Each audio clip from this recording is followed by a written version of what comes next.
Hey, welcome everybody to the 2022 Motocross Sponsorship Summit. We're filming live today from the Troy Lee Design Studios in Corona, California.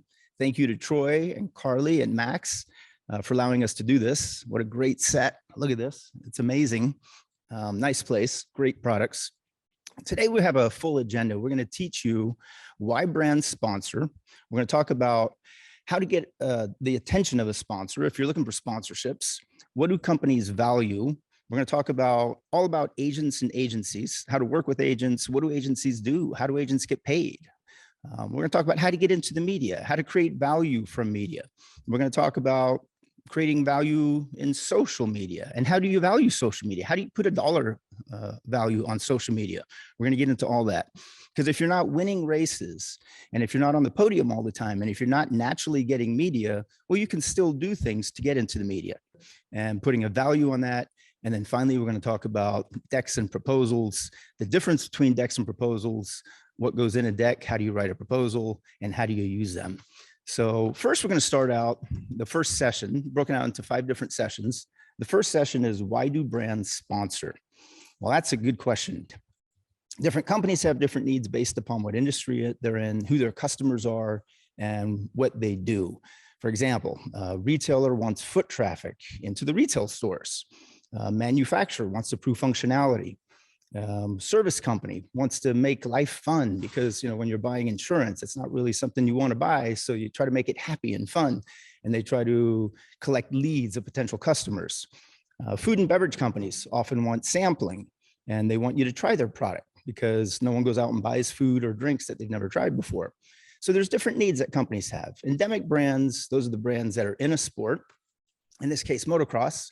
Endemic brands want to prove functionality. They like to win. They like to be on the podium. And so we have a variety of brands and companies with us today, from endemic brands to manufacturers to beverage companies and food companies. And they're going to tell us, why do they sponsor motorsports? Why do they sponsor motocross? Why do they sponsor athletes in general? And what they look for from that sponsorship. So the first panel that we have, is everybody online, George? Yes, sir. Do we have our guests or do we have our speakers? All right. Yes, So we have 4 speakers today, or panelists. We have Wing Lam, who's a co-founder of Wahoo's Fish Taco. Wing, how are you? I think your mic is off. Great to be here. Right on. Good to have you. Randy Valade, who's a moto brand manager of Troy Lee Designs. How you guys Randy, doing? there he is. Hey, Randy, how are you? I'm doing well. Right on, right on. We have Josh Shorter from THOR Motocross. Josh is the brand. Hey guys. There he is. Thanks for having me. Josh and I have some great long conversations about this, so we can go on forever. And last but not least, one of my favorite brands in the world, Ogio, Pat Lopez. He's the athlete manager of Ogio Powersports. All my bags at home are Ogio. We have probably 20 of them. Good morning. Good morning, you guys. Yeah, I have a lot of those bags myself prior to working for him as well. Love it. Yeah. Hey, Alex, Yes. with this interview circle real quick, I just wanted to say, Wing, thanks so much for your continued and ongoing and awesome support of Supercross. And I didn't get the chance to thank you from the podium this year because my teammate maybe left me hanging. So. Uh-oh. I want to hear more about that later. All right. Just kidding, Pilo. I love you. I'm glad we got to be teamed up. All right. You're not All right. kidding. Hey, Wing, since you're on the spot, let's start with you. And you're with food. So obviously, you know, you own a restaurant chain, you founded Wahoo's, and it's pretty obvious why a restaurant would want to sponsor an event. It's so people can sample and try foods, but you took it to a next level. When you and I first met at Supercross A1, I think maybe 15 years ago, you were serving tacos behind the scenes. And I asked you, I'm like, you know, what's going on? And you said, well, I like to be part of events that are fun because I want my brand to be part of the fun. Can you explain how that works, making your brand part of an event so that it keeps a fun sort of memory in the mind of the consumer and the customer? Well, I always remember when I was a junior lifeguard in Newport, when I was 14 years old, no matter where I was in Newport, I found my way back to Perry's Pizza, the one that was actually in the movie, you know, Fast Time at Richmond High. It actually started in Newport by the pier. It didn't matter where you were. It's just, you had that craving, and it was like 50 cents for a slice of pizza with 3 pieces of pepperoni on it, right? And it's just in the back of your head, it just meant, it doesn't matter where you were at the beach, that's where you're going to go. It doesn't matter if it's good, bad, whatever. It's just a memory, right? So I figure I always remember that. And I said, you know what? If I can make that the memory for everybody that does anything in action sports, started with surfing, then skating, snowboarding, BMX, and everything else, I figure, hey, after you ride, after you surf, whatever it is that you're doing, before or after, you're going to make a point to stop at Wahoo's because it completes the experience. So not only did I go to the events, I actually, we have stores and I joke about like the Foothill Ranch location. It's a perfect spot for you to park your mountain bike, go do your ride, and come back and refuel. So again, you don't spend all that time doing something that you love, and I'm not saying anything bad about fast food, but you want to eat relatively something that's good for you, right? So Agreed. that's the space that I figured out. So by going to the events like Surfer Cross, right? You got all the top influencers, you got all the people that make a difference.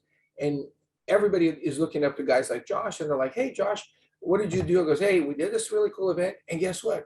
Wing showed up. And all of a sudden goes, well, Wing needs to be at my event. And so that's how it all started, right? One event, and all the competitors that came told their team manager was, hey, you should have seen Wahoo's was there. Why aren't they at our event? So that's, the word of mouth got out because I just brought something that was unique that nobody was interested in doing. Nobody's interested in living, feeding the action sports guy. This is not the NFL, the NBA. Nobody was interested. And I said, hey, it's my little bucket. I like to take care of my friends and see what happens. Nice. And literally the rest is history. Nice. Great history. And by the way, guess what we're having for lunch today? Yeah. Right down the road, mile down the road. Hey, since you were I'm mentioning, on my way. Yeah, nice. So let's go to you, Josh. THOR, it's kind of obvious. You're a motocross brand, a very endemic brand. I think 54 years THOR is, something like that. You can correct me if I'm wrong, but it's pretty obvious why you sponsor, but can you give some reasons that others may not have thought of? Yeah, it's funny because, and I know we've talked about this, is like, the term exposure gets thrown around a lot. And don't get me wrong, when Johnny Backyard Sea Rider's like, oh, everybody watches me. I'm like, kid, there's a leveling up of things, if you will, and a way to look at that. I mean, exposure on track, broadcasts, digital and print media outlets.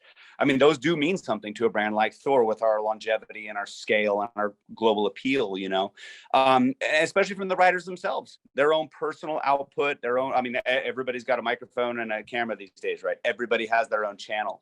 So that means a lot to us. Results.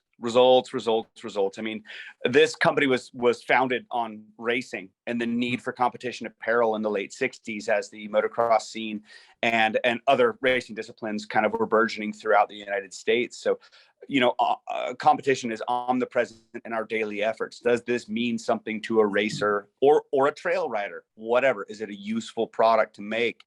And then kind of one of the other really key things that we expect from our athletes is product feedback. Progression is at the root of the products we build. There's a lot of times, literally was in a product meeting last month with something we put months of development, energy toward, and, straight up the question came up, is this better than our current one? Is it going to make a difference? No, throw it away. And I'm talking, as an investment, that is a financial investment when you're talking about staffing, man hours, the actual products themselves. But if it's not going to progress things, then what's the point? So our athlete preferences and feedback inform those. I mean, they're crucial to driving that process. So that's something else we really need from these riders. That's a really good point. And we haven't talked a lot about that, the product feedback. A lot of the endemic manufacturers, it's called transfer of technology, especially in the auto industry and in the bike industries, where the manufacturer will test something on the track. And if it goes well, then that might end up in next year's production line because they transfer the technology from the team to the consumer. So Randy, TLD, you're another endemic brand. I'm assuming same thing. And thank you so much for letting us use your facilities here today. This is great. Yeah, no problem. Troy's in a lot of different motorsports, but motocross is one I think most of us know Troy Lee Design's best at. What are some other reasons TLD sponsors? I think at the end of the day, it's, our slogan is built for the world's fastest racers, right? But at the end of the day, it's not just about the fastest racers, right? It's who can promote your brand, who is going to get behind it. I think it's people want to feel like they're a part of something, right? And I think that's what we're trying to do at TLD is, find these athletes, find these influencers, wherever they may be, and bring them in and let them feel like they're a part of the brand. Once I think someone starts feeling like they're a part of it, right, they're so much more willing to go out and promote that brand for you, right? So looking at stuff like that, obviously, like I touched on earlier, the influencer is huge these days, right? I mean, there's so much social media presence out there now, and like who's doing what, like Josh said, little Johnny in the backyard, everyone's watching me, so that's kind of how it is, so I guess finding those athletes that are putting themselves out there, creating great content, right, promoting your brand, those are kind of the things that we're looking for. And then obviously results are key as well, right? Someone that's up front, that's pushing the Troy Lee brand. So there's a lot of different factors. Those are just a few of them. Yeah, it's true. When someone's up front, they're obviously naturally in the media and they're getting a lot of the publicity. But when they're not up front, perhaps they can make that media themselves. And that's why we have a session called Getting Into the Media. Pat, how about you with Ogio Powersports? Probably same thing, I'm guessing, although with the bags and the luggage and the cases that you make, crosses many different athletes and sports. Yeah, same, but vastly different, to be honest with you. So, I mean, Ogio, going back to 1987 when they founded, locker bags for skiing, was the first product, was a locker bag. Soon after, they're all Utah-based family. Soon after, it was, wait, we need something for our gear for dirt biking. They were dirt bikers. They were enthusiasts, number one. So, really, at the end of the day, Ogio, it's a luggage brand. That's what we do. Whatever you have that you need to cinch down, put on your body, carry somewhere, that's what we do. We're a luggage brand.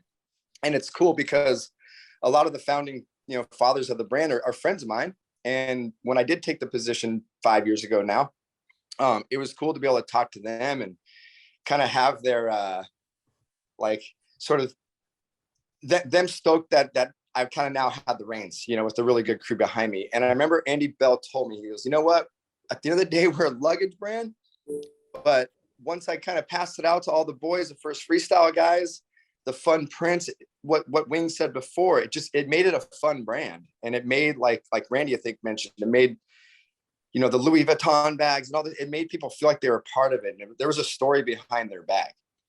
And through that, different personalities, our Taco Tuesday bag, Kenny Taco Bell, he was the one running around with that bag for us, and, because we are so vast, with different products, technical, number one, it's the best bag out there. It just is, it's proven. Because of that, we're able to have fun with the prints and whatnot. But, I could have a sort of your jock kind of guy that maybe an Adam Cincerillo or someone that's really technical and loves every pocket and loves the way the wheels work, or a Christian Craig, real styly kid, so I kind of got him that static kind of gray colorway because it just matched him really well. Again, Kenny Taco Bell taco bag, Christian Craig, nice kind of clean looking bag. But at the end of the day, they both ride and they both need their products to get to where they're going and get back. And because of that, I'm able to kind of, at the very tip of the spear, have some really strong, influential, badass athletes, all the way down to, a fun kind of amateur kid on the local level that I got through my sales rep. Nice. So I really believe in sort of that core shop, who's the local kid regionally that's killing it. Maybe we're not hearing from the parent like Randy and Josh were talking about a second ago, but I'm hearing it from one of my sales reps who I respect. And so I have a lot of foot soldiers on the ground through my sales kind of framework throughout the country. I handle all the domestic sales with the reps. Nice. On top of that. Let me ask this real quick then, is what do your foot soldiers do for you that create value? What are the amateurs, the pros, we kind of know it's pretty obvious, but the amateurs, what are they doing for you that create value for Ogio? The best thing. And I ask that only because there's others watching the recording and they're going to say, what can I do to represent the brand? Yeah, no, I'm glad that you kind of followed up on that, because Central Florida Powersports in Florida, Jordan Renfro, I actually sponsored with the brand prior to Ogio. Obviously I brought him with me over to Ogio, but he's one of their main guys. There's photos of him everywhere ever since he was a little kid. Well, he's unfortunately hurt right now, but he's fast. And that kid sends his little posse underneath him that look up to him into Central Florida Powersports to buy bags. Nice. And And if he calls me and says, hey, this little Josh Shorter kid, man, he's ripping, or my rep, hey, this little Josh Shorter kid, let's maybe take a closer look at him. So now I kind of have this regional kid that is helping drive to the brick and mortar, which is where dirt bikes are sold. Those have to be healthy. The brick and mortar has to be healthy. So yeah, it's just, hopefully that kind of answered your question, but realistically, little Jordan at the track, that's a cool bag. Yeah. Central Valley Powersports has it. Nice. So it's a lot of word of mouth. And then Randy's at the same with TLDs. Is it word of mouth through the amateur riders that Troy Lee sponsors, or are you looking more for content from your teams? What do you look for from a new team that you're sponsoring? I say it's a little bit of both. As far as the amateur level goes, we try to handpick, a few elite kids around the country, right? I think, when these younger kids are starting to get into racing, and they, for instance, I mean, we can say anybody's name, right? Like a Caden Broswell or whoever, just did well at Loretta's. We try to handpick these guys in certain locations that, they're traveling a lot. They're going to a lot of races. These new kids come into the sport are looking up to these guys like, man, these guys are sponsors. They got custom paint helmets. They look awesome. Like, I want to be like them, right? So I think that's kind of key on that amateur front, right? On the pro side, I mean, it's who's marketable at the end of the day, right? I mean, you could have the world's fastest guy, and if he's not, marketable, or he's not good with the people that are at the races, then is it really worth it? Yeah, it's great he's winning, but he's kind of a dud at the end of the day. And has been a few of those. I think, Josh can get on board with that, right? Just because you're the fastest doesn't always make you the most wanted guy, right? So yeah. Is that true, Josh? Oh yeah. Yeah, that's good. Not me personally. I'm never the fastest, but no, Randy makes a really good point there. You got to have those relationships. It's got to be that well-rounded package. So I think that's a good call. Yeah.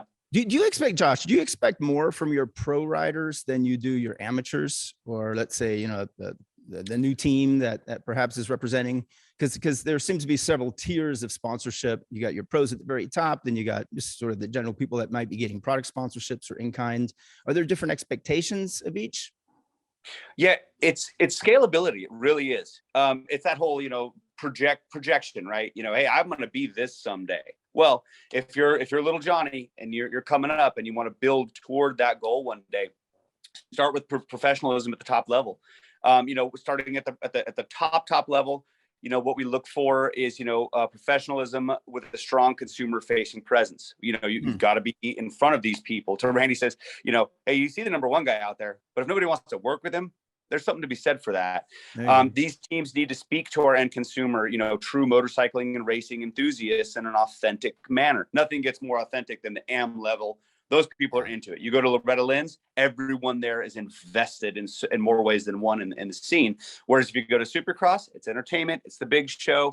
But my Cooper Webb needs to be a good face man for the brand there. It's important to align with teams that share our common goal, which is racing and winning. You can't win all the time, right? But I mean, still, you want to strive for that. Positive relationships and interactions with these teams makes our collective job so much easier. Some of these relationships can get contentious and negative, and there's no need for any of that. It doesn't help any of us. And, there's nothing good about watching the clock, waiting for a particular deal to expire. So, it's kind of harkening back to what Randy, or bouncing back to what Randy was saying. It's like, there are those guys that, yeah, he wins like crazy, but, nobody wants to work with him. Fans don't care, and I'm not trying to pick on anybody. I'm just saying, look at yourself and how you are representing not just yourself, those brands to the public, the consumer, et cetera. So. Because they're an ambassador for the brand. That's where the term brand ambassador comes from. They are representing your brands to the public through their friends and families and associates, everybody they meet. And then Wing, let's go to you, since you're a restaurant chain. Clearly you're using athletes and events to drive traffic into your stores. That's probably with coupons that you can monitor to see who has the best results. What are some pretty effective campaigns that teams and riders and athletes have done to get people into your stores? Because I remember a Tony Hawk promotion at least 15 years ago, first one comes into the store, wins this, tickets to something. You do a lot of those. And we're constantly doing it because everybody wants to meet a celebrity, but to literally, you guys have all said it. There are guys that are fast on the podium that you can't wait for them to be off your team, right? So I think this applies for me because, there's the gifted gap, but they have to remember, if they're not selling merchandise, they're not getting paid, right? And they forget that part. So I always do the same thing. I talk to all my friends, all you guys here, to say, hey, who's up and coming, but who's going to be fun? And it's not going to feel, I joke about like pulling teeth from them to show up to a meet and greet. Because I see I call it like in the NFL, I have a lot of friends because of the agencies are all here, and they sign up for these deals, with airlines, whatever you want to call it, right? And in it will be, hey, you get this, but you have your 2 appearances, you got to do this, right? And you have to see them cringe when it comes time to make the appearance. And I'm like, were you not the guy that took the 200,000, $500,000? And now you're bitching and moaning about spending an hour at this event. And not only do they bitch, they show up and they have this chip on their shoulder, like, I don't want to be here. Wow. Well, guess what? Then don't sign that deal next time. Nobody's forcing you to take the airline tickets or whatever it is that you're taking, right? The watches, all this stuff. So, promote the brand. And so I'm always talking, because at the end of the day, there's a very short list of guys that no matter where I'm at, they're all waiting, great to see you, blah, blah, blah. Hey, let me take a couple of pictures with you and all this. And that's what we want. Well, we're all generating content. But if you feel that Supercross, like I'm pulling teeth to get this guy to do anything, I'm like, thank you. I'll keep that one in mind, and I'm not coming back, because I can do that with 10 other athletes here, right? So Monster, all the guys, Red Bull, they're amazing because they all have, their filters. So we all know at the end of the day, make your athletes approachable, make them friendly. And yes, you may have a rough day, but you still got a game face to put on, because the consumer doesn't know that your part just broke down or your dog just got rid of it. They don't care. They just want to go, oh my God, I see you here. I want a picture. I want an autograph. And you got this sour face. I'm like, no. When you're in the public figure, you can't have a sour face no matter how bad your day is, right? So that's what we're all on the same boat. We want guys that can represent our brand. So if I'm going to spend a day serving 250 kids at the beach, and we all know of the 250 lunches at Surfercross, there's what, 50 athletes? The other 200, doesn't make any difference to me, but I still have to put on their face because thank you. And they're all appreciative because they weren't competing. They were just there having a fun day. But I put on the smile because I don't know if it was, Patrick's cousin. I have no idea who any of these guys are. So I have to be nice to everybody. Hey, Alex and Wing, we actually had a comment come in. Okay. Do you guys have any good examples? Maybe this could be for all 4 panelists. Okay. Do you guys have any good examples of people that we could relate to that are doing a really good job in the industry? I would say, for me, off the top of my head, even though he hasn't been on the podium in forever, Jeremy McGrath, anytime you see him in the pits, he stops. Jeff Emick, all these guys, they didn't get to be where they are by being jerks. So all these guys, they stop for 2 seconds, they'll take the picture, they do the autograph, and they keep moving, right? So when you guys have gone to that level, that's why they're always looked up to, right? And it goes all the way down, because even guys that are still on the up, you still have to stop for 2 seconds. I know you got to get somewhere, but you just got to take, because it means the world to that little kid when you stop, right? So yeah. I see all these guys, Tony Hawk, I stop them dead on their tracks, and they know that 2 seconds, that's all I really need. And this little kid, it'll be amazing for him, right? And those are the guys that matter. The guys that keep walking, I'll remember. Because when you need that taco, guess what? I don't know who you are. Right on. All right, I'm gonna ask the same question, then I'm gonna go down the order. Randy, Josh, Pat. Why don't we go in that order right there? Randy, how about you? Anybody who's done an exceptional job lately that somebody looking for a sponsorship, perhaps in motocross, can follow and copy their lead? Yeah, I think Wing nailed it. I've just started to know Jeremy a little bit better over the last few months as we brought him on board here, and he nailed it. We went up to Mammoth with him, and there wasn't one autograph. He didn't leave anyone hanging, right? He was just the nicest guy ever. I know he's not in that position like he used to be racing anymore, but just for him to continue that, being so personable with everybody. I think also, and some people are probably going to disagree with me, but honestly, like Justin Barcia, as he's gotten older, obviously I've been in the sport for a long time. I've been in these positions, watching these guys grow. And when he was younger, maybe not so much, but now as he's getting older, I think he's starting to understand that he has to be, approachable and be there when the fans come up. And some people love him, some people hate him. Josh, you're probably not a big fan of him right now, I'll be honest, but Josh, you have any current athletes? Josh, what are you thinking? Yeah, so check this out. So, hey, I've supported Justin since a little kid. Love that guy. Everything about him off the track is awesome. On the track, Off the track. Hey, you saw that GoPro footage. Who's to say? So I gotta go pseudo current and current. Pseudo current is Pastrana, and I'm talking about because he's still around, right? He's still active, and everyone has someone to look up to. Everything else. I gotta say, but in his racing days, I saw him late for practice to sign every kid's autograph. His mechanic is screaming at him. He's like, buddy, we're on the gate now. And he's like, I know. Just hang on. And he's signing everything. But modern, and you guys will all know this one is Aaron Plessinger. Plessinger is, what do you call himself? America's mascot, man. He lives it. He loves it. He's a part of it. So much positivity. In the face of adversity. He's had a rough couple years, nasty breaks, but man, he's back out there. He's smiling. To Wing's point, he goes out and blows his heel, ruins his whole season, everything else. He's not like, screw everybody, I'm over it. He comes back with a smile on his face. Can't wait to see his autograph line and to get to work for the fans and me, because I'm paying a bunch of money, but whatever. How much money is that? Everybody wants to know. Yeah, a couple of bucks. All right, we'll go over to Pat. Pat, you're up. Who's doing a great job? Yeah.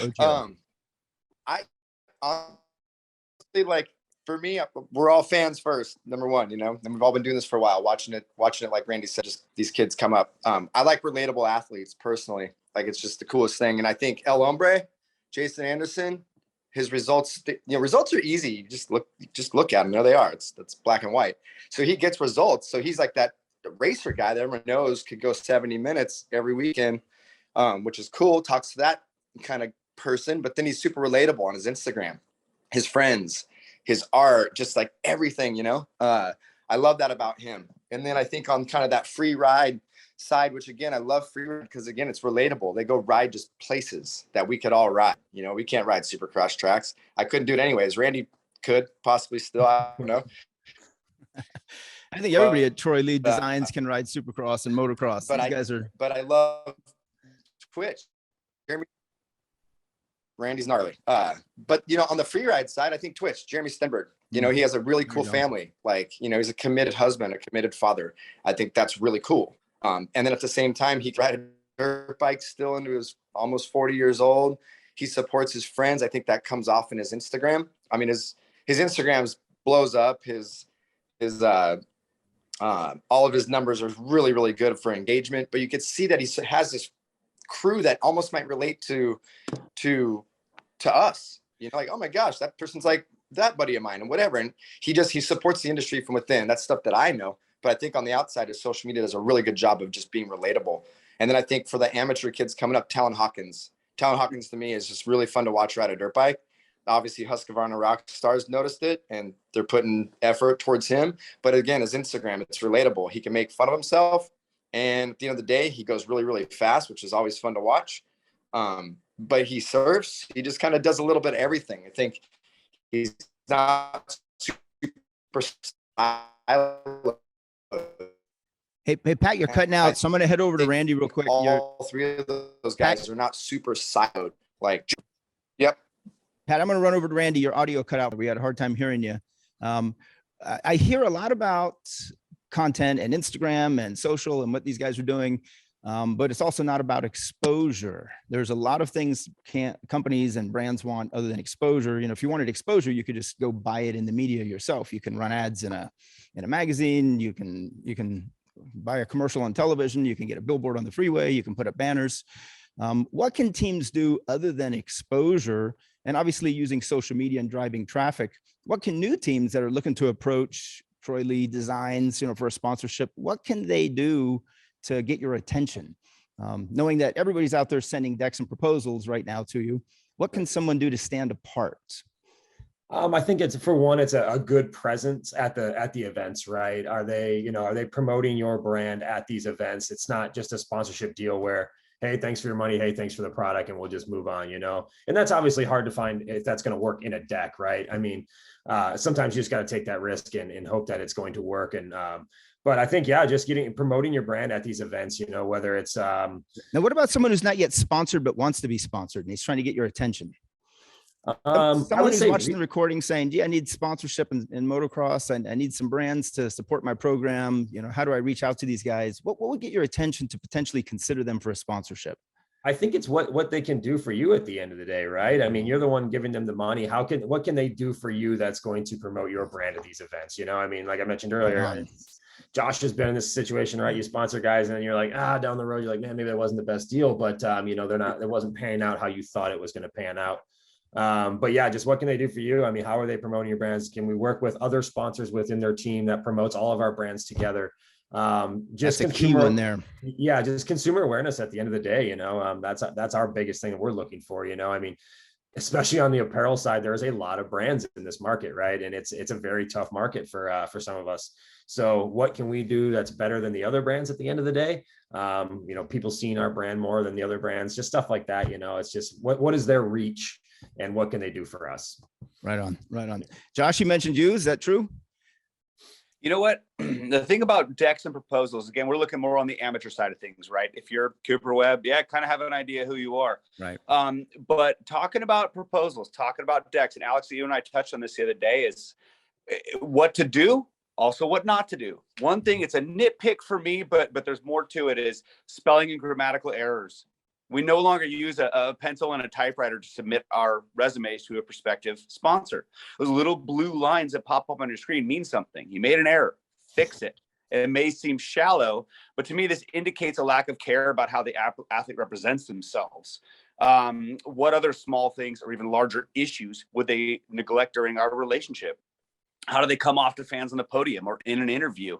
There are notorious races over the years that sometimes are fan favorites. Sometimes the fans hate them based on how they represent themselves. Don't get me wrong. Honestly, it's in the contract, but it's in my contract that, you get up there and make sure you're talking about, this brand, that brand, THOR, that brand, this brand, that brand, blah. It can be boring, but don't be the opposite of that too. Don't come off as an ignorant jerk that people will despise. And that's not good either. So sometimes you'll see that in these proposals. They just don't take the care to present themselves properly. You ever feel like they write one deck or one proposal and send it to 1,000 brands, including yours? And just hit copy paste? Yeah. We see that. I really can't wait to get on with Troy Lee Designs. I've had, for example, I've had that come my way. I really look forward to working with you at Troy Lee Designs. I'm like, okay, but no, you didn't even.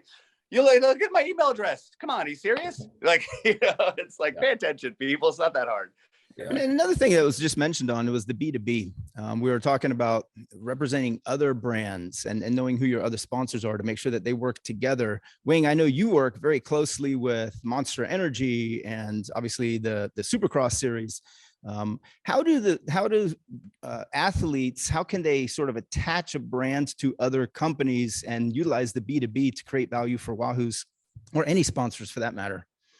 Like I said, it's always nice to get $1, but if by talking to a guy like any of us and you can get our network, all of a sudden you got $5 without having to go chase it, right? Yeah, boom. So it's being smart because again, you're not going to go talk to 4 consumer clothing companies. Pick one, pick a helmet, pick a boot, pick whatever, right? Figure out what you need and just, and figure out who works best. Like for instance, most of the teams in the old days was all Kawasaki and Monster.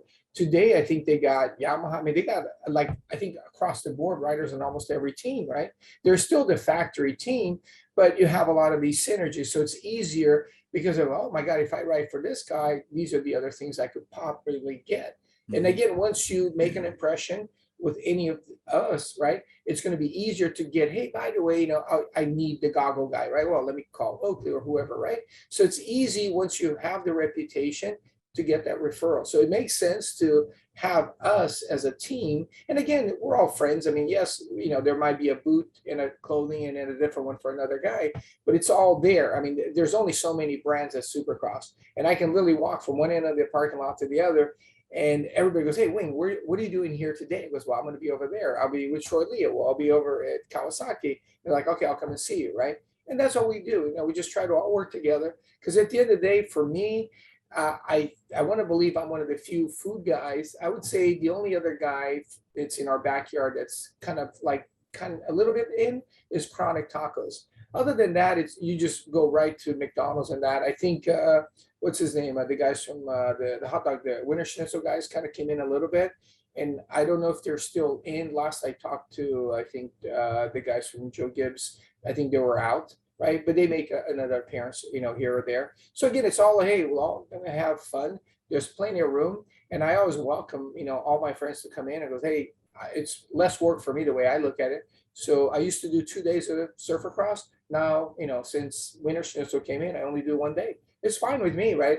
It doesn't bother me. And I'm sure for all the riders and the families, like, hey, we're not eating tacos both days, right? We're eating hot dogs or whatever one day, we're eating tacos the next, right? So it's all good, So I think the whole idea that one, Josh, all of us, we can't sponsor every rider, right? There's just, competition is good for all of us. So yes, it's going to be bum one day that I wish I had that rider as opposed to who I have, and vice versa, right? But again, be happy with what you got, build on it, and surround all of our riders with the best assets that we can, because it's better for all of us, because now everybody's getting tagged, everybody's getting the love, and it's just a lot more synergy being created when we all work together. So you said something real interesting just now, is like using assets with the riders, where you're providing value to them, not just necessarily they're providing value to you through the sponsorship. What are some things that Wahoo's does for their athletes that the athletes can then use to lever and help other sponsors, which maybe makes their value greater in general to other brands? Well, one of the big things we do for all the kids that we're involved with goes, hey, when you're out doing something in the community, right, we'll come and help you. And they look at me and go, what? I'm like, yeah, we'll come in and we'll help you build. I mean, we've done it so many with all the skater surfers, because the whole part about what we're doing is creating community, right? So whatever that means. So, and when you give back, that's community, right? So now all of a sudden, everybody in that space gets to hang out with you in a more intimate space. And that's why I love Surfercross, because there is no fence separating the riders from the families and the fans, right? And if you don't know about it, nobody knows about it because nobody's promoting it, because we want to keep it kind of that cold, friends and family feel. But when you're there, you feel like you're a part of it. So that's what I always say. Hey, that's why, even last year in the middle of the pandemic, I'm like, you're going to come back out here to do this? And Jay said, yeah, I'm coming back, right? I'm like, all right, I'll be there, right? And so that's the fun stuff. I mean, Supercross is amazing from, like I said, a stadium circus attitude and all that. Mm-hmm. But I love teaming up with all the riders, because I tell them all, by the way, your time here in the podium is limited, because there's this thing called aging, right? And there's up and coming riders. So enjoy it, learn, what you can, network, build relationships, because once you're off the podium, everybody forgets about you, unless you were part of the community. And then if you're part of the community, no matter how long you're gone from that podium, people are always going to be a fan of yours, because you gave when you didn't have to. And now that you're retired or team manager or whatever you're doing, it's easier for us to coexist. Well, that's a great example, part of a community, because I've always felt like a lot of these brands, whether it's Troy Lee Designs or THOR, that there is a community. It seems like there's a community that circles around the brand itself. I have 4 kids, they all ride, and these are all brands. All the brands on the summit today are all brands that my family uses. And they feel like it's been part of their sort of heritage of riding since they've been born. These are brands that the kids know and have grown up with. Let's go back to Randy for a second. Randy, what does Troy Lee Designs do to help your riders lever sponsorships with other brands? Do you cross promote with any other companies, put them in ads or use them in promotions, which then creates more value for a team rider through media for another sponsor? Perhaps they're not getting paid, but maybe they can get more media from TLD. Yeah, definitely. I think the team is obviously huge for us, right? I mean, we own our own team, right? The Gas. So a perfect example is Gas, right? We do a lot of cross promotion with them. a lot of the sponsorships, right? There's a lot of cross promotion going on between them and the sponsors. As far as on like an amateur level, though, it's just kind of promoting those kids, right? Getting them into the media, you know, having them come out to events and be a part of something, you know, meet all these people that they typically don't get to meet, right? I mean, especially these kids on the East Coast, right? They're pretty limited over there, where, let's be honest, the mecca of Powersports is in California. So getting them out to where we're at, introducing them to these media, into some of these other riders, some of the other sponsors that are around, or brands that are around. And then, you know, obviously doing photo shoots with them, promoting them through social ads, all that stuff. So yeah, that's what we try to do. Josh, how about Thor? As far as the what can Thor do to help athletes represent other brands that are part of B2B to create value? Let's say perhaps there's a great athlete out there who you just don't have any budget for, but maybe you can use that person in media and create value for them that way. Do you have a lot of cross marketing with other brands to promote athletes? Is that a good way to get on board the Thor team? Sure, most definitely. I guess a really good example of that right now is that we do limited apparel runs with KTM. We don't do their power wear. I believe Troy is probably the main power wear in there. KTM has their own branded apparel, etc. So we're not in the catalog, but seasonally we do what we call a flash collection. And we do that based on the fact that globally we have some of the highest profile KTM athletes, whether it's here, Europe, different seasons in Australia, Canada, etc. And they're like, hey, you know, we've got these great champions wearing Thor. We've got our own catalog of product covered, but why do we not have something to represent that collaboration between us and you and that athlete in the middle? And it makes sense that way. So there are a lot of opportunities like that. Mostly with the OEMs in those ways, you know, whether it's been Honda stuff, Yamaha, Cowie stuff throughout the years.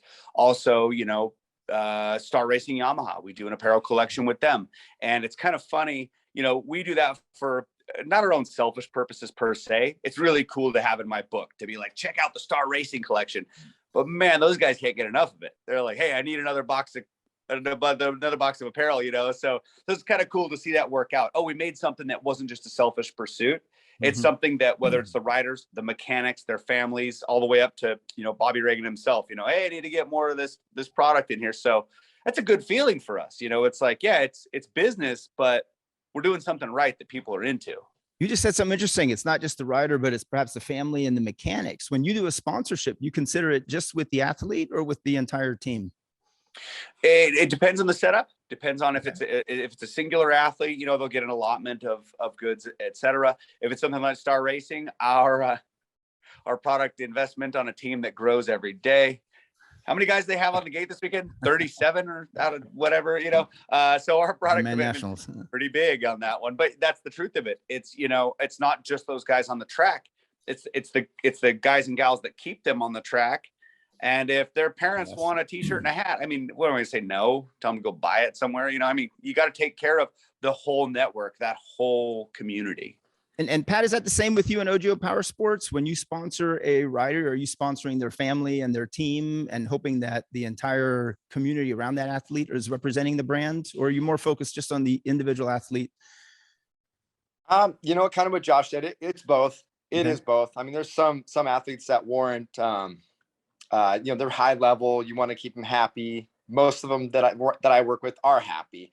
But yeah, getting mom and dad who's kind of gotten them to that point either way, kind of keeping them going. And really, realistically, Ogio they've probably been using it for 15 years already. We get a lot of these guys early. And the last crew before me, Andy Bell, Donahue, that whole crew, they got a lot of guys in Ogio at a very young age, and that's all they use. So yeah, definitely it's a network.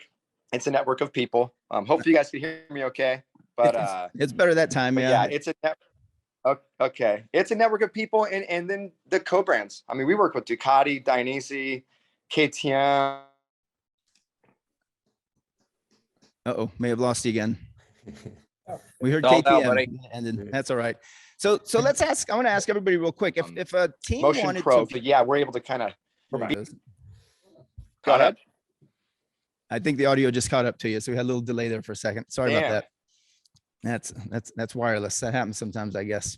So if a new athlete or if an athlete wanted to approach your brand for sponsorship, what's the best way for them to do it? Do they email? Do they try to meet you in person? Do they cold call? Do they hope that We you have a notice third- them in the media, or what's a good way for someone to approach you? Well, we definitely have a third party kind of Okay. program that's Got it. kind of been in place in our industry for a long time now. Explain that real quick. I'm sorry. Explain that then. So yeah, I mean, there's Hook It, there's MX Sponsor, and then our sales reps through the shop. But yeah, there's a third party that we could comb through and kind of, as the years have gone on, I think we've all gotten better at kind of knowing who did the copy and paste and who actually really is a fan of the brand. I have a list of questions that I ask people right off the bat. The first question I ask them, hey, little Alex Stryler, where do you shop? Where do you buy your bikes? Where do you get your parts? I want to know, that's the first thing I ask them. Because I could then kind of say, hey, I know that shop. I know the parts manager there. Let's see if, they know little Randy Valade, see what he's all about. Maybe I could help them get a better deal on their parts. Maybe it's not the discount they wanted from Ogio to start, but maybe together we can get them a better deal all the way around. Right. And then he buys my bag out of the shop. Right. And that just keeps our industry, I think, healthier. It's just one way to do it. That's one way to do it. Right on. So yeah, that's kind of the third party thing. And then it's through my sales rep. And then Randy and I think watched a bunch of motos at Loretta's this year together. And, we're bouncing names off each other, under the tent, I mean, that press in the flesh, there's still nothing better. There's still nothing better. So Randy, Randy, you were mentioned several times. Is that the same with TLDs? What's a good way for someone to approach Troy Lee Designs if they're looking for a sponsorship? How do they get your attention? Obviously, what they're doing on their social, how are their results? That's one way that gets my attention, right? As far as them contacting us, I mean, we have a certain time frame every year that we open up our sponsorship, where you send in your resume. And when is that? We typically have it between September 1st through the end of October. Okay. So it's a 2-month window. And unfortunately, if you don't get it in between then, we'll make exceptions here and there, like if we sign something that's really good, like, oh, okay, no problem, we'll get you in there. But is that an online application? Is that a process, or do they send you a deck during that time period? Yes, online application. Yes. Got it. Yeah. So, but I want to get back real quick on that last section. We were talking about, do we sponsor the families and this and that? I'll be completely honest with you. I've not sponsored riders because of their family. Just knowing that their parents are loose cannons and that I want nothing to do with that.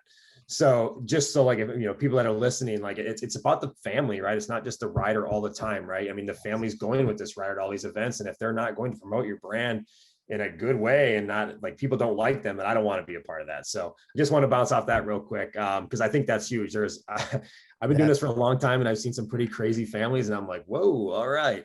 Hey, your kid's awesome, but man, I've seen that before as well. So I have seen it. I'm gonna real quick. Let's go to Josh at THOR. Same question. How would someone approach you? And then it looks like we have a question from an audience. So Josh, and then we'll go to Q&A. Kind of the short and sweet of it is, come and talk to us at the races. THOR has representation at all pro and am national level events. Come out, just come and engage. Let's have a chat about your goals. We've got a rider support link on the website as well. It only takes a few minutes. Just remember that when we're talking about this stuff, have your program together. If I ask what your plans are for next year and you say, I don't know, and shrug, you are not going to like my answer. So get it together, come prepared. But we love just talking to people and building those relationships.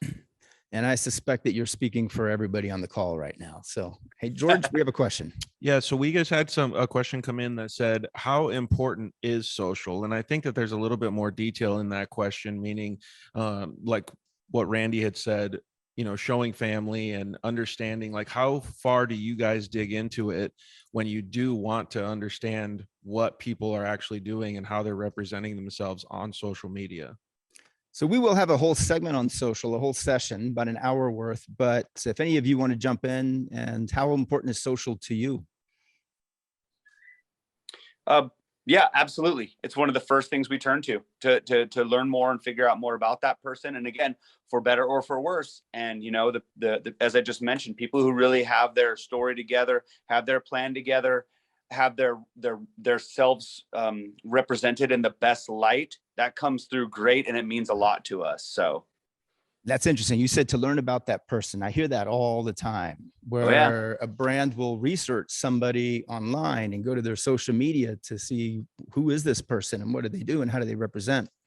So Yeah, what I'm, it's a rolling resume. At the end of the day, you know, back in our day, we had to print the resume, drive to the actual brand and drop it off with maybe a tape, you know, to watch you do your thing. But now it's just a rolling resume. I love that term, It's rolling opportunity. resume. Yeah, it's a lot of opportunity for people, kids Right nowadays. on. Rolling resume. And what social platforms do you look at? Facebook, Instagram, Snapchat, Twitter? That's trademark too. Rolling resume is trademark. I like it.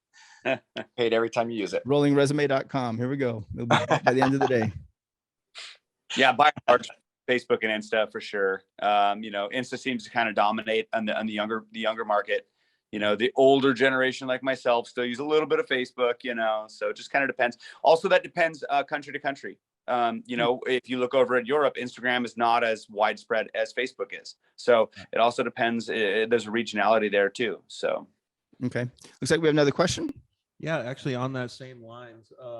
So Austin Eddy just commented in and said, if results are already there, but you're not great on Facebook and social media, how do you grow that to be value and gain the value on social media? Stay on and listen to the session today. What time is it going to be? Yeah, we are going to have a social media session a little bit that later will be today, but let's let at 1 p.m. Pacific time today. Let's let Randy kind of brush on it too, since he hasn't had a chance yet. Yeah, as far as social, I mean, there is kids out there that aren't on social, right? I mean, that's not the end all be all for me at all, you know? I mean, I get it, it's huge, that's how we promote our brand, but I mean, if there's a good kid out there that's riding well and the results are there, then if, you know, he doesn't have social, it is what it is, you know? I mean, maybe his parents aren't into letting him have it, you know? It could be a bunch of different things, but I think, you know, it's just creating good content at the end of the day is what all these guys are looking for, right? I mean, you can create crap content that it is what it is, but just getting cool, unique stuff that not everyone's doing, you know? And I know that gets expensive, right? Trying to find somebody to film it for you, but it's, you know, stuff like that, you know? And then I tell my kids, and they're unfortunately they're not into racing, but like, just remember, once you post something on social, it's always there. I don't care if you take it down or not, it's always somewhere, right? So just kind of remember that when you're posting something that you probably maybe shouldn't. You know, I tell my kid that, so it's he's like, okay, I get it now. But yeah, so it's kind of where I'm at on that. How important is that to remember that everything you post becomes evergreen, everything you text, everything you email, anything and everything online could potentially become forever. Yeah. No, but I deleted it. Don't worry about it. Yeah. Yep, I hear that. Guys, are there any final words that you'd like to say? And we can just go down the list as we started. Start with Wing. You know, any advice that you have to athletes, young riders, let's say, who are looking for a sponsorship in the motocross field? How can they get sponsorship? Maybe not just from Wahoo's, but from brands in general. What should they do? Like who was it? I think Josh, the value, or Randy said the value, right? Like we're paying you, what are you doing for us, kind of a thing, right? So just kind of put it out there. Goes, hey, I'm going to give you, you know, 100 tacos or $1,000, whatever that means, right? What are we getting out of it, right? So you have to realize that you're on the payroll now, and you have to do what you need to do to earn that keep, right? So just remember that. It's just like all these kids coming, well, I want this. I'm like, well, what are you going to do for us in exchange, right? So understand that. Cool. Thanks. Next. Or George has his hand raised. George, do you want to chime in on that one? Yeah, I actually had, this is actually a good time to have everybody up on the screen, is we had Chris Stifler actually commented in and said that they're an actual auto racing team and they're watching the Motocross Summit because they're looking for non-endemic/endemic opportunities. Is there anything that you guys would suggest, or is there any reason that any of you would be interested in going a route to sponsor some sort of different genre of racing? I think it's a good question to generalize because there is opportunity in those areas elsewhere. Yeah, I mean, I can jump in on this. I mean, so for Troy Lee, I mean, obviously we're in a lot, right? It's not just moto. You know, the bicycle side of Troy Lee is massive. You know, the street side, I mean, Troy paints helmets for some of the fastest drivers in the world, right? I mean, so there's value, I think, in other sports, especially for us as the Troy Lee brand. You know, we're not just focused on moto. So just finding brands that fit in those markets, like this auto racing team. I mean, that would be probably something that Troy would be interested in looking into, right? Promoting that brand outside of our industry, I think, is massive. Right on. Thanks for Yeah, the with question. Ogio, we're Ogio Powersports. That's the division I handle. And yeah, we have NASCAR guys, we have RC car guys, we have BMXers, we have a lot of different genres of racing, And so yeah, with Ogio, again, it's a luggage brand. They have their equipment, they're flying. So yeah, we see a lot of value in that. Now, I think the difference is, I mean, this is a motocross summit, but I think the difference is with some of the car racing, the social media part is a little more important to me because those people are generally driving traffic to the website, the Ogio Powersports website. There's not a real big retail sort of outlet for them. Whereas with motocross, skateboarding, snowboarding, there's specific retail stores, that will carry the brand. I'm not saying that four-wheel parts and wholesalers wouldn't carry Ogio, but it's just different. So that's where I start to look at the social side of those types of genres of racing a little closer, because I kind of want to get that to them to help engage into the Powersports website of mine. So it's definitely different. It's different asks of that area of racing. It is. All right, George. We had one more question come in, and I think we should wind it down. It's how do you connect then? So how do you create that value? Being, like Pat just said, selling product is your job as a sponsored athlete in most cases, right? How do you actually do that? What are the suggestions? Maybe Josh could help answer this a little bit. Yeah, I think Pilo put it best on the amateur or more regional or local level. It's having the support, especially through your dealers. We've all got dealers that support racing, support an AM rider, go to the events. Those are that environment that all sustains itself, where the dealer's involved, this racer's going there, telling little Johnny to go back to that dealer and so on. That's just the amateur level, of course. If you're talking the high AMs up to the pro ranks, it's up for us to promote them. It's up for them to promote themselves. But, making that sale, and for us, we're, we don't sell direct to consumers, right? It's the dealers mean everything to me. Pilo's talking about, brick and mortar guys, heck, some of those great mail order guys that support the industry and racing as a whole.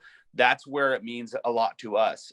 So, they're different levels. Again, it goes down to starting grassroots all the way to the big show and just driving, I hate to say business because this is a life for us. But, we got to keep the lights on. We do need to get those sales done. So that does mean a lot at the end of the day, is driving those consumers. So, and I think that probably is something that all the brands are looking for, is to drive traffic and create sales and generate value through whether it's equity value or revenue value. And you guys did great. I think this was a very helpful session to understand why brands sponsor and what you're looking for from your team athletes and your brand ambassadors. I think, George, we have 1 minute? If anybody has any final word, that 60 seconds or less, let us know. Otherwise, thank you very much. One question that came through, Chris Stifler asked, is how to connect potentially, to TLD or to Ogio. This was the automotive racing question. Do you guys want to give any contact information out? I think if they could shoot over a direct message on the Ogio Powersports Instagram, honestly, that actually helps a lot. That's pretty clean for me. Yeah, at for me, Ogio Powersports. Yeah, there's if you go to troydesigns.com, there's a contact button there that they could contact us, and someone will get back to them as soon as possible. Perfect. Thank you, gentlemen. Thank you, everybody. Thanks, guys. Thanks, all. See you guys. We're going to take a 30-second break, and then we'll be right back with working with agents and agencies. Stay tuned. See you, Wing. Yeah, bye.